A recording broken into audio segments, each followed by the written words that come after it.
Hi friends, मैं Santosh Kumar IAS mania में आप लोग का फिर से स्वागत है। तो चलिए आज हम लोग एक नए टॉपिक के साथ शुरू करेंगे। इससे पहले हम लोग आंग्ल कर्नाटक युद्ध पढ़ चुके थे, यानी कैसे अंततः अंग्रेजों की जीत होती है और फ्रांसीसियों की हार होती है, जो हम लोग पिछले क्लास में पढ़ चुके थे। तो आज हम लोग का पढ़ना है ब्रिटिश शासनकाल में बंगाल, यानी आज हम लोग बंगाल के बारे में पढ़ेंगे कि बंगाल का आखिर क्या क्या योगदान रहा है, यानी अंग्रेज बंगाल में कैसे आए, कैसे बंगाल पर वो लोग कब्जा किए। ठीक है, तो आज हम लोग बंगाल के बारे में पढ़ेंगे। तो देखिए, बंगाल में ब्रिटिश नियंत्रण, यानी कैसे ब्रिटिश जो है बंगाल में अपना नियंत्रण स्थापित करते हैं। तो इससे पहले देखिए हम लोग देख लेते हैं। सबसे पहली बात क्या था कि बंगाल में यानी ब्रिटिश हित, यानी ब्रिटिश को यहाँ पर कुछ तो फायदा दिखा, तभी तो वो बंगाल में आए। तो उनका यानी बंगाल में ब्रिटिशों का अपना हित जुड़ा हुआ था। ठीक है। दूसरा है अनुकूल परिस्थितियां, यानी क्योंकि परिस्थिति भी क्या थी, अनुकूल थी, क्योंकि मुगल शासक कमजोर हो चुके थे। ठीक है, यानी मुगल सत्ता पूरी की पूरी एकदम कमजोर हो गई थी। तीसरा है नियंत्रण स्थापना की दिशा में प्रयास, यानी कैसे बंगाल पर वो लोग नियंत्रण करते हैं और कैसे आगे चल के हम लोग इसके बारे में देखेंगे। ठीक है, तो सबसे पहले हम लोग आ जाते हैं बंगाल पर, शुरू करते हैं। देखिए, बंगाल हम लोग थोड़ा सा इसको मैप से समझते हैं। मैप से समझेंगे तो थोड़ा सा क्या होगा कि ये मतलब जो चार्ट हम बनाए हैं, इससे अगर हम लोग समझते हैं तो क्या होगा कि बहुत फायदा होगी। ठीक है, यानी समझ में ज्यादा आएगी। तो पहली बात है कि बंगाल जो है प्राकृतिक संसाधन, यानी प्राकृतिक संसाधन की दृष्टिकोण से बंगाल बहुत ही महत्वपूर्ण है, क्योंकि बंगाल गंगा और ब्रह्मपुत्र का दोआब पर स्थित है, यानी गंगा ब्रह्मपुत्र का दोआब वाला क्षेत्र है। ठीक है, और दूसरी बात है कि अगर गंगा और ब्रह्मपुत्र का दोआब है तो भूमि कैसी होगी, भूमि उपजाऊ भूमि होगी। यानी बहुत एक तरह से इसको क्या कहा जाता है कि बंगाल भारत का कामधेनु था। ठीक है, यानी बंगाल क्या था, तो भारत का कामधेनु के समान था। ठीक है, तो भूमि कैसी थी, उपजाऊ थी। तो उपजाऊ थी तो एग्रीकल्चर कितना होगा, बहुत ज्यादा होगा। मतलब कहा जाता है कि बंगाल उस समय का सबसे परिपूर्ण मतलब प्रांत था भारत का। ठीक है, दूसरा है यहाँ का हैंडीक्राफ्ट इंडस्ट्रीज, यानी बंगाल का हैंडीक्राफ्ट, यानी बंगाल का मलमल, आप लोग नाम सुने होंगे बंगाल का मलमल।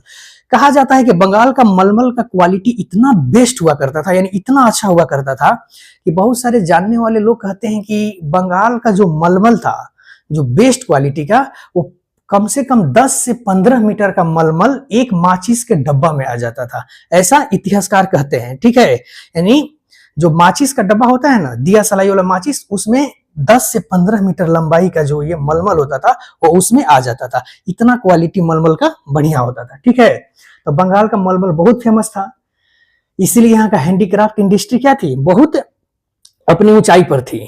अगला इसमें है बंगाल का दरवाजा इंडो चाइना की तरफ खुलता है। जैसे बंगाल का जो दरवाजा है, क्योंकि आप लोग देखते हैं बंगाल, ये भारत का ये जो मैप है, ये आप लोग ऐसे देख लीजिएगा, ये जो भारत का मैप है, ये साइड क्या है, बंगाल है। ठीक है, इधर बंगाल की खाड़ी है और इधर पूरा का पूरा दरवाजा क्या होता है, खुलता है। यानी कहाँ कहाँ, इंडो चाइना, जैसे लाओस हो गया, कंबोडिया हो गया, म्यांमार हो गया, वहां से क्या आते हैं, यहाँ से रेशम तथा मसाले का व्यापार होता है। तो एक तरह से व्यापार और वाणिज्यिक दृष्टिकोण से भी बंगाल क्या था, बहुत ही महत्वपूर्ण था। ठीक है, और इसको भारत का कामधेनु कहा ही जाता था बंगाल को। तो उस समय प्राकृतिक संसाधन के क्षेत्र में बंगाल का दर्जा अव्वल दर्जे का था। ठीक है, तो चलिए हम लोग अगला पॉइंट हम लोग देखते हैं, यहां से शुरू करते हैं। अंग्रेजों ने बंगाल में अपनी पहली फैक्ट्री 1651 ईस्वी में खोली थी। हम लोग पहले पढ़ चुके हैं कि जो अंग्रेज थे बंगाल में अपनी पहली फैक्ट्री कब खोले थे, तो 1651 ईस्वी में खोले थे। ठीक है, 1651 ईस्वी में शाह शुजा बंगाल का गवर्नर बनता है। 1651 ईस्वी में शाह शुजा बंगाल का गवर्नर बनता है। कहा जाता है कि शाह शुजा की जो बेटी थी वो एक किसी बीमारी से बहुत ही पीड़ित थी। ठीक है, उसका बीमारी ठीक ही नहीं हो रहा था। उसी कंपनी में, यानी जो ब्रिटिश ईस्ट इंडिया कंपनी थी, उसी कंपनी में एक डॉक्टर रहते थे जिनका नाम था बाउटन। बाउटन उनका नाम था, और बाउटन ने क्या किया कि उसकी बेटी को ठीक कर दिए, यानी उसको मलेरिया हो गया था, और बाउटन साहब जो थे पेंसिलिन देकर उसका क्या किया, इलाज किए, और उससे उनकी बेटी क्या हो गई, ठीक हो गई। यानी शाह शुजा की बेटी ठीक हो जाती है मलेरिया से। तो क्या होता है कि इससे खुश होकर शाह शुजा ने उन्हें व्यापार करने की छूट दे दी। अब उनकी बेटी को ये बाउटन साहब ठीक कर दिए, इससे क्या होता है, शाह शुजा खुश होता है, और खुश होकर शाह शुजा ने उन्हें मुक्त व्यापार की छूट दे दी, यानी कहे कि जाइए आप लोग मुक्त व्यापार कीजिए, ठीक है। और यह छूट बंगाल, बिहार तथा उड़ीसा में सिर्फ 3000 वार्षिक कर पर मुक्त व्यापार करने का अधिकार अंग्रेजों को मिल गया। एक बात बताइए, यानी कोई डॉक्टर किसी का बच्ची को मतलब ठीक कर दे रहा है, मान के चलिए शाह शुजा साहब की बेटी थी, उनको मलेरिया हुआ था और पेंसिलिन देकर वो ठीक कर दिया, तो इसका मतलब भाई तुम उसको पैसा दे देते, क्या जरूरत है यहाँ पर व्यापार में छूट देने के लिए, क्या जरूरत है यहाँ पर शाह शुजा को उनको छूट देने के लिए। यानी बंगाल, बिहार और उड़ीसा में पूरा का पूरा वो 3000 वार्षिक कर पर पूरा का पूरा ये तीनों क्षेत्र दे दिए, ठीक है। अरे भाई डॉक्टर है, उसको पैसा दे देते, इतना करने की क्या जरूरत थी, ठीक है। तो ये खैर हुआ है, खैर ये नहीं होना चाहिए था, उनको पैसा देकर उनको ठीक कर देना चाहिए था, क्या जरूरत है ये वार्षिक कर देने के लिए। और इससे क्या होता है कि आगे चलकर बहुत ही नुकसान उठाना पड़ता है। मात्र 3000 रुपए के वार्षिक कर पर बोलता है कि आप लोग व्यापार कीजिए, ठीक है।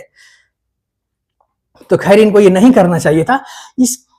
फिर बाद के कुछ आर्टिकल्स में लिखे गए थे कि पेंसिलिन ने कराया भारत का पर कब्जा। एक कहीं पर न्यूज़पेपर में आर्टिकल आया था, आज से 2-4 साल पहले मैंने कहीं देखा था, तो लिखा हुआ था कि पेंसिलिन ने कराया भारत पर कब्जा। यानी वो इशारा किसके तरफ था, तो इशारा शाह शुजा के तरफ था, जो उस डॉक्टर को जो मतलब जिसने वो जो बाउटन जो डॉक्टर थे, उन्होंने क्या किए थे, उसकी बेटी को इलाज कराया था और शाह शुजा उससे खुश होकर क्या करता है, बंगाल, बिहार तथा उड़ीसा पर मुक्त व्यापार करने की इजाजत दे देती है, ठीक है, दे देता है। नेक्स्ट पॉइंट आइएगा, 1698 ईस्वी में बंगाल का गवर्नर अजीमुन शान बनता है। 1698 में कौन बनता है, अजीमुन शान। इसने कंपनी को सूतानाती, कालीकट तथा गोविंदपुर, इन 3 गांवों की जमींदारी दे दी। यानी 1698 ईस्वी में कौन बनता है, अजीमुन शान। ये क्वेश्चन एग्जाम में आया हुआ है। इसने कंपनी को 3 गांव देता है, सूतानाती, कालीकट तथा गोविंदपुर, ठीक है। आगे चलकर यही 3 गांव कलकत्ता के नाम से प्रसिद्ध होता है, यानी यही 3 गांव आगे चलकर कलकत्ता बनता है, ठीक है। पहली बार ईस्ट इंडिया कंपनी भारत की राजनीतिक संरचना में हिस्सा ली, यानी जमींदार बनी, ठीक है। ये जो 3 गांव दिया गया था, ये सूतानाटी, कालीकट तथा गोविंदपुर, जब जमींदारी अंग्रेजों को दिया गया, यहीं पर अंग्रेज क्या करते हैं कि भारत के राजनीतिक संरचना का हिस्सा बन जाते हैं। यानी एक तरह से कहा जाए तो शेर के मुंह में खून लग गया, ठीक है। यानी शेर कौन है, तो अंग्रेज है, यानी उनको यहां से जमींदारी करने का हक अंग्रेजों को मिल जाता है, ठीक है। अगला पॉइंट है 1717 ईस्वी में मुगल बादशाह फर्रुखसियर। 1717 में जो होता है मुगल बादशाह कौन होता है, फर्रुखसियर होता है। इसने बंगाल के पुराने फरमान को जारी कर दिया तथा उपहार में इन्होंने दस्तक दे दिया। कहा जाता है कि फर्रुखसियर को भी कुछ बीमारी हुई थी, ऐसा कहा जाता है कि सांस लेने में तकलीफ होती थी, उसका भी इलाज कंपनी के डॉक्टरों ने कर दिए थे, क्योंकि वो लोग का इलाज जो मतलब कहा जाता है ना कि वो लोग पश्चिम वाले जो यूरोपियन थे थोड़ा सा टेक्नोलॉजी में आगे थे, ठीक है। तो सांस लेने में इनको तकलीफ हो रही थी फर्रुखसियर को, जिसको कोई कंपनी के किसी डॉक्टर ने इनका इलाज कर दिया था। इन्होंने क्या हुए, खुश होकर क्या किए कि बंगाल में जो बंगाल का पुराना फरमान था उसको क्या किए, जारी कर दिए, ठीक है। तथा इन्होंने दस्तक दे दिया। अब दस्तक क्या है हम लोग थोड़ा सा इसके बारे में जानेंगे। क्या दे दिया था, दस्तक। और यही दस्तक ईस्ट इंडिया कंपनी तथा बंगाल के नवाब के बीच झगड़े का वजह भी था। ये जो दस्तक था, ये ईस्ट इंडिया कंपनी तथा बंगाल के जो नवाब थे उनके बीच झगड़े का जड़ क्या था, तो ये दस्तक था, ठीक है। तो थोड़ा सा हम लोग देख लेते हैं कि ये दस्तक क्या होता है। देखिए दस्तक, देखिए ये एक तरह का क्या था, पास था कंपनी के उत्पाद के लिए, यानी जो कंपनी अपना उत्पादन करती थी, जो कंपनी का प्रोडक्ट होता था उसका क्या था, ये पास था, ठीक है। कंपनी का अधिकारी इसका मिसयूज किया करते थे अपने प्राइवेट ट्रेड के लिए। देखिए दस्तक एक तरह से देखा जाए तो क्या था कि मान के चलिए आपके कोई रिलेटिव जो हैं बहुत बड़े पद पर हैं, मतलब बहुत बड़े अधिकारी है, ठीक है। तो उनको मूवी देखने के लिए पास मिल गया, ठीक है। तो वो क्या करते हैं कि अपने तो मूवी देखने चल जाते हैं, बाकी अपने रिश्तेदारों को क्या कर देते हैं, उस पास को दे देते हैं। तो इसका क्या करते थे अंग्रेज, बहुत मिसयूज किया करते थे अपने प्राइवेट ट्रेड के लिए। यानी अब कंपनी में ध्यान नहीं था, ये लोग क्या करते थे, अपना पर्सनल ट्रेड किया करते थे, ठीक है। बहुत अधिकारी इसी पास को पाने के लिए ज्वाइन, बहुत सारे अधिकारी जो थे वो कंपनी ज्वाइन इसी के लिए करते थे कि हमको पास मिले, और पास मिलेगा तो हम लोग क्या करेंगे, प्राइवेट अपना यही करेंगे, प्राइवेट ट्रेड करेंगे, अपना पर्सनल ट्रेड करेंगे, ठीक है। तो पास एक तरह से ये लोग पास का बहुत ही ज्यादा दुरुपयोग किया है अंग्रेजों ने। यूरोप से आते वक्त सामान भी लाते थे तथा भारत में बेच दिया करते थे। यूरोप से जो भी अंग्रेज चलता था तो वो कुछ सामान भी ले लिया करता था, ठीक है, और लेने के बाद क्या करते थे कि भारत में बेच देते थे, क्योंकि पास में लिया था ना। अब आपको टैक्स लगेगा ही नहीं, फ्री में आपको बेचना है, कोई टैक्स नहीं देना है, जितना में लाओगे 200 में लाओगे 600 में बेचोगे, टैक्स देना ही नहीं है, ठीक है। तो ये दस्तक का बहुत ही दुरुपयोग किया करते थे। कभी कभी अंग्रेजों ने इस पास को अपने भारतीय मित्रों को भी दे दिया करते थे। ये ऐसा पास था कि अंग्रेज किया करते थे कि जो उनका भारतीय मित्र अपने होते थे उनको भी ये पास दे देते कि ले जाओ तुम भी इसका यूज करो। तो वो भी भारतीय लोग क्या करते थे, इस पास को लेकर अपने रिश्तेदारों को दे दिया करते थे, कोई अपने साले को दे दिया, कोई ससुर को दे दिया, किसी किसी को दे दिया करते थे। और वो लोग क्या करते थे, इस पास पर मूवी देखे या और भी कहीं चला जाया करते थे, ठीक है। इस दस्तक के मिसयूज से बंगाल में राजस्व कम होने लगा। इसी दस्तक का देन है कि बंगाल में क्या होने लगा, बंगाल एक तरह से क्या था, भारत का कामधेनु था, लेकिन इसी दस्तक के चलते बंगाल का जो राजस्व था वो बहुत ही कम होने लगा, ठीक है। मतलब राजस्व इसका बहुत ज्यादा घटने लगा। तब जाकर नजर किसका गया, यानी बंगाल का नवाब का नजर जाने लगा कि ये दस्तक जो है, इस दस्तक को हटा देना चाहिए, ठीक है। और यही कारण होता है जो आगे जितने भी युद्ध होते हैं उसका सबसे ज्यादा नींव यही दस्तक से पड़ता है, ठीक है। तो चलिए थोड़ा सा हम लोग देख लेते हैं पीटी के दृष्टिकोण से कि बंगाल के नवाब के बारे में, बंगाल के नवाब के बारे में देखिए। पहला जो बंगाल के नवाब बनते हैं उनका नाम है मुर्शिद कुली खान। क्या नाम है इनका, मुर्शिद कुली खान, जो 1713 से लेकर 1727 ईस्वी तक रहते हैं। दूसरे हैं सुजाउद्दीन, जो 1727 से 1739 तक रहते हैं। तीसरे हैं सरफराज खान, जो 1739 से लेकर 1740 तक रहते हैं। चौथे हैं अलवर्दी खान, जो 1740 से लेकर 1756 तक रहते हैं। अगले हैं सिराजुद्दौला बनते हैं, जो 1756 से लेकर 1757 तक बनते हैं। नेक्स्ट बनते हैं मीर जाफर, जो 1757 से लेकर 1760 तक बनते हैं। फिर उसके बाद बनते हैं मीर कासिम, जो 1760 से लेकर 1763 तक बनते हैं। अगले फिर दोबारा मीर जाफर बनते हैं, मीर जाफर दोबारा बनते हैं 1763 से लेकर 1765 तक। फिर उसके बाद बनते हैं निजामुद्दौला, जो 1765 से लेकर 1766 तक बनते हैं। लेकिन इसमें से इंपॉर्टेंट है, जो इंपॉर्टेंट हमने कर दिया है। अब जितने भी बंगाल के नवाब हैं इनके बारे में हम थोड़ा सा डिटेल से जानेंगे कि मुर्शिद कुली खान के बारे में क्या है, फिर सुजाउद्दीन के बारे में क्या है, इसके बारे में हम लोग थोड़ा सा जान लेते हैं, ठीक है।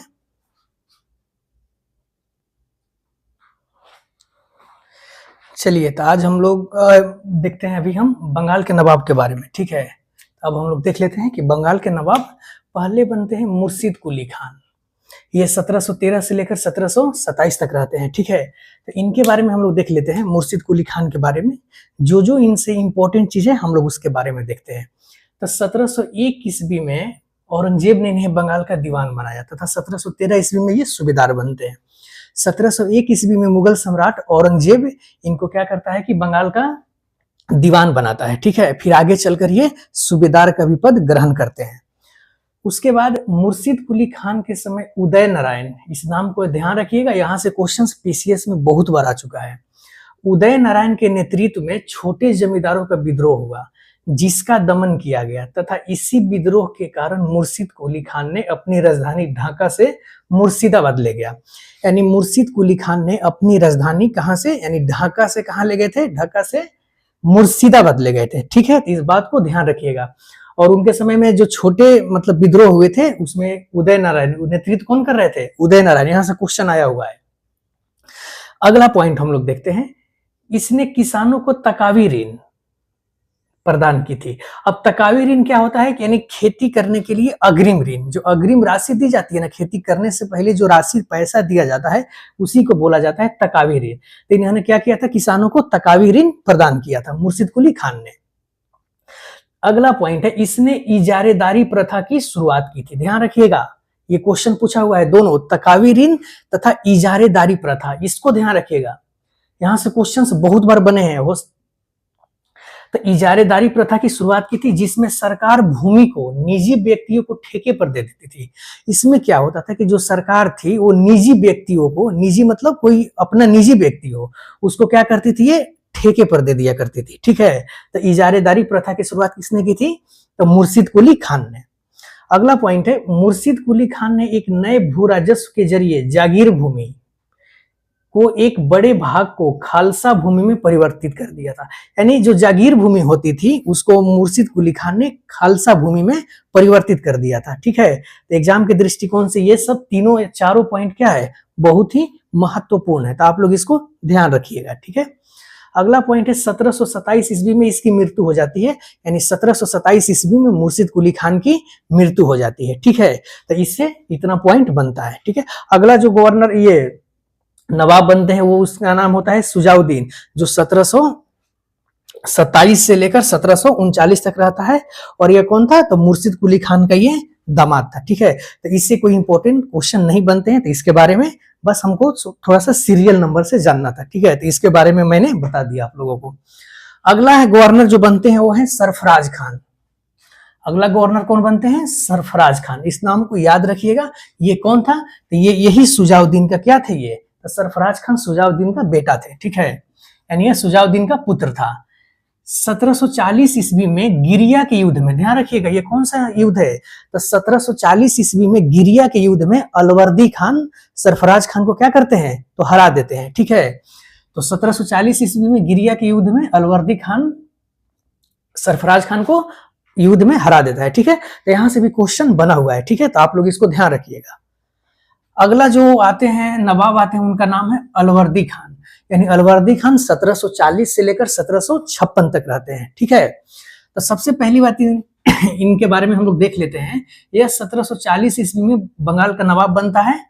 अलवर्दी खान अपने शासनकाल में मुगलों को राजस्व देना बंद कर देता है, यानी अलवर्दी खान प्रथम नवाब होते हैं जिन्होंने क्या करते हैं कि अपने शासन काल में मुगलों को राजस्व यानी जो कर होता है, टैक्स होता है, वो देना क्या कर देते हैं, ये तो बंद कर देते हैं। ठीक है, इसके शासन काल में बंगाल बहुत ही समृद्धिशाली बन गया था।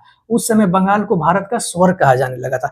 यानी अलवर्दी खान के समय बंगाल बंगाल में बहुत ही विकास हुआ था। यानी एक तरह से देखा जाए तो ये समृद्ध हो गया था, यानी बंगाल समृद्ध प्रदेश के नाम से जाना जाता था। इसको क्या कहा जाने लगा, इसको भारत का स्वर्ग कहा जाने लगा। ठीक है, अगला पॉइंट है अलवर्दी खान ने अंग्रेजों की तुलना मधुमक्खियों के छत्ते से की है। ये क्वेश्चन बहुत बार पूछा हुआ है, इसलिए इसको ध्यान रखिएगा। यानी अलवर्दी खान ने अंग्रेजों की तुलना मधुमक्खी के छत्ते से की है। यानी अलवर्दी खान के कहना था कि अंग्रेज जो है मधुमक्खी के छत्ते के तरह है, अगर इनको ना छेड़ा जाए तो ये हमें शहद देंगे, अगर इनको छेड़ दिया जाए तो ये हमें काट काट कर मार डालेंगे। तो ये किसका कथन था, तो अलवर्दी खान का था। तो इसको पॉइंट को आप लोग ध्यान रखिएगा। ठीक है, अब देखिए अलवर्दी खान का कोई पुत्र नहीं था, यानी उसकी पुत्रियां ही थी। अलवर्दी खान की 3 पुत्रियां थी, तो तीनों पुत्रियां के बारे में हम लोग थोड़ा सा देख लेते हैं। ठीक है, यानी अलवर्दी खान की पहली बेटी का नाम था घसीटी बेगम। ठीक है, पहली बेटी है घसीटी बेगम, दूसरी बेटी का नाम है फातिमा तथा तीसरी बेटी का नाम है अमीना बेगम। ठीक है, तो कहा जाता है कि घसीटी बेगम का एक प्रेमी था जिसका नाम था नजर अली। ठीक है, तो दोनों में प्रेम प्रसंग का मामला है ये। ठीक है, तो कहा जाता है कि दोनों में बहुत ही प्रेम प्रसंग का मामला चला, जिससे अलवर्दी खान बहुत ही इससे नाराज रहा करता था। ठीक है, लेकिन बाद में क्या होता है कि इसकी शादी ढाका के नवाब से हो जाती है, यानी नजर अली का पता कट जाता है और शादी किससे हो जाता है, ढाका के नवाब से। ठीक है, दूसरी बेटी फातिमा है, इनकी शादी जो होता है पूर्णिया के नवाब से होता है। यानी जो दूसरी बेटी है अलवर्दी खान की दूसरी बेटी है फातिमा, इसकी शादी किससे होती है, तो पूर्णिया के नवाब से, और इसका एक पुत्र होता है जिसका नाम है शौकत जंग। ध्यान रखिएगा, पुत्र का नाम है शौकत जंग, और ये शौकत जंग की माता का नाम था फातिमा। अलवर्दी खान की जो तीसरी बेटी थी उसका नाम है अमीना बेगम। इसकी शादी जो होती है जनुद्दीन अहमद से होती है, और कहा जाता है कि जनुद्दीन अहमद ये पटना क्षेत्र के राजा थे। ठीक है, तो ये पटना क्षेत्र के राजा थे जिनका नाम था जनुद्दीन अहमद, और अमीना बेगम का ही पुत्र था सिराजुद्दौला। ध्यान रखिएगा, इसको यहां से क्वेश्चन बना हुआ है। ठीक है, यानी अमीना बेगम का पुत्र कौन था, सिराजुद्दौला। तो हम लोग इसके बारे में देखें, मुर्शिद कुली खान के बारे में देखें, सुजाउद्दीन के बारे में देखें, सरफराज खान के बारे में देखें तथा अलवर्दी खान के बारे में देखें। अगला हम लोग कल से सिराजुद्दौला के बारे में जानेंगे, और यहीं से स्टार्ट हम लोग करेंगे प्लासी का युद्ध। ठीक है, तो आप लोग इसको एक बार वीडियो को अच्छे से देख लीजिएगा और एक बार अच्छे से रिवीजन कीजिएगा। ठीक है, चलिए धन्यवाद।